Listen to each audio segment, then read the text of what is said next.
পুদিনা পাতার শরবত। চলুন দেখা যাক কীভাবে করছি আমি। প্রথমে আমি পাতাগুলি ভালো করে ছাড়িয়ে খুব ভালো করে ধুয়ে নিয়েছি। তারপর আমি পাতাগুলি মিক্সিতে বেটে নেব। তার মধ্যে 3টে কাঁচা লঙ্কা, ছোটো হলে 4টে দেবেন, আর ভাজা জিরে 1/2 চামচ, লবণ 1/2 চামচ,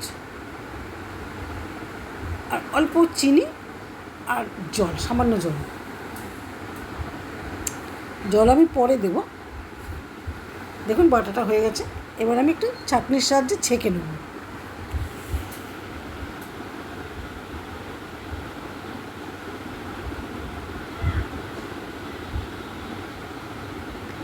তারপরে আমি ছেঁকে বাকি জলটি বের করে নেবো আর ছিবড়াগুলো ফেলে দেবো। এই পুদিনা পাতার শরবত এই গরমকালে খাওয়া খুব উপকার, পেটের পক্ষে তো বিশেষ করে। তারপরে দেখুন আমি আইস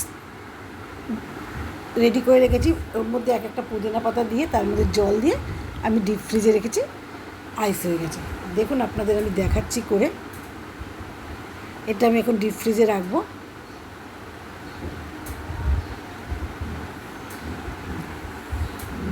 এবার গ্লাসে চিনিগুলো ডাস্ট করে নিয়েছি। আপনারা গোটা চিনিও দিতে পারেন, আমি ডাস্ট করে দিয়েছি। এবারে যে করে রেখেছিলাম সেই বরফের টুকরোগুলো আমি গ্লাসে দিচ্ছি। আগে চিনি দিলাম, তারপর বরফের টুকরোগুলো দিয়ে দিচ্ছি। এরপরে যেটা আমি করে রেখেছি সেটা ওর মধ্যে গ্লাসে ঢেলে দিচ্ছি। এক গ্লাস খেলে পুরো মন প্রাণ ভরে যাবে।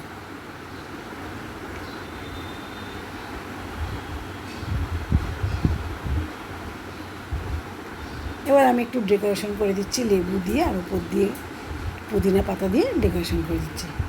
আমার ভিডিও যদি আপনাদের ভালো লেগে থাকে তাহলে একটি লাইক, কমেন্ট, শেয়ার করবেন। আর নতুন বন্ধু হয়ে যদি থাকেন তাহলে একটি সাবস্ক্রাইব করে দেবেন প্লিজ। ওর উপর দিয়ে একটু বিট নুন আমি ছিটিয়ে দিচ্ছি। এতে খেতে খুব ভালো লাগবে, স্বাদ ভালো লাগবে। কেমন লাগছে ডেকোরেশনটা? মনে হচ্ছে না একটু খেয়ে খাই? সত্যি খুব ভালো হয়েছে খেতে। আপনারা বাড়িতে তৈরি করে দেখবেন।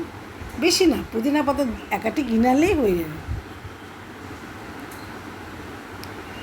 এই গরমকালে আপনারা একটু পুদিনা পাতা এনে ছাড়িয়ে ধুয়ে রেখে দেবেন, যখন ইচ্ছা হবে একটু পেস্ট করে জলের মধ্যে গুলে খেয়ে নেবেন।